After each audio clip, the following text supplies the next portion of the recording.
Pán tréner, druhý zápas na turnaji, prehra s Fínskom 0-4, ako ste videli naše stretnutie?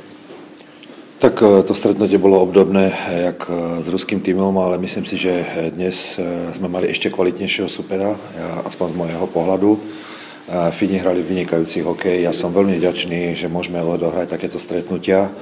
A dnes sme videli práve, aký rozdiel je ešte medzi nami a napríklad fínskym hokejom, a preto sme strašne radi, že takéto stretnutia ťažké môžu aj títo chlapci odohrať, aj keď prišli z plnej sezóny, prišli finalisti, semifinalisti, ale vidíme stále ešte, aký rozdiel máme a jak sa hovorí, stále máme na čom robiť a čo napravať. Fínsky hokej to je, takou domenou fínskeho hokeja je výborné korčulovanie, to sme napríklad mohli aj dnes vidieť, čiže do akej miery to robilo vašim hráčom problém, ten vynikajúci fínsky pohyb. Tak ja som nabadal chlapcov, aby v prvom rade musia korčulovať. Pokiaľ by nekorčulovali s týmto superom, tak by sme nemali šancu. Samozrejme, super mal jednoznačnú prevahu, my sme si toho vedomí, ale som aj za to rád, aby aj slovenský divák videl, aký je, by som povedal, medzinárodný hokej, kde my pravidelne každý rok odchádzame, a preto potrebujeme mať tie podmienky nastavené tak, aké máme, a vtedy nemáme šancu držať aspoň jakž tak krok s takýmito supermi.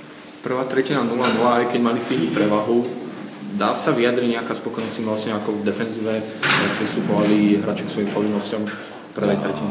Možno to vyznie alibisticky, ale ja naozaj poviem, že chlapci hrali na hranici svojich možností. Zišli sa tu zase noví chlapci z rôznych klubov, a z rôznych, by som povedal, návykových vlastností hokejových, a myslím si, že za taký krátky čas, čo sme sa tu stretli, odviedli maximum, a samozrejme tie 4 góly od Rusov aj od Finov, ale naozaj tá kvalita na tej druhej strane je obrovská, takže ja si myslím, že skôr ma mrzí, že sme nevyužili my tie šance, alebo že my sa neudržali tak dlho na puku v tých útočných fázach, ako sme mohli. Ale celkový dojem, myslím si, že chlapci odvedli maximum, a preto som povedal zajtra tretí deň, tým Česka, a to by, myslím si, mohol byť náš super. Ešte k tomuto zápasu nepripomínalo vám to miestami zápas z Montrealu z majstrovstiev sveta, pretože tiež vlastne Fíni vyhrávali 1-0, tiež tam mali 3 žrtky a tiež vlastne Stanoš Korvanek, pokým vlastne chytal, tak podával veľmi dobrý výkon.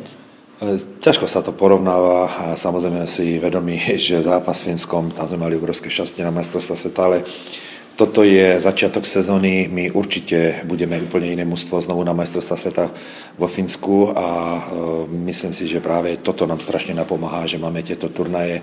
Ešte nás asi čaká v lete jeden turnaj v Soči, kde využijeme ďalších hráčov na odskúšanie, a potom už budeme smerovať samozrejme k takému širšiemu kádru, ktorý sa bude spoločne pripravovať na majstrovstvá sveta.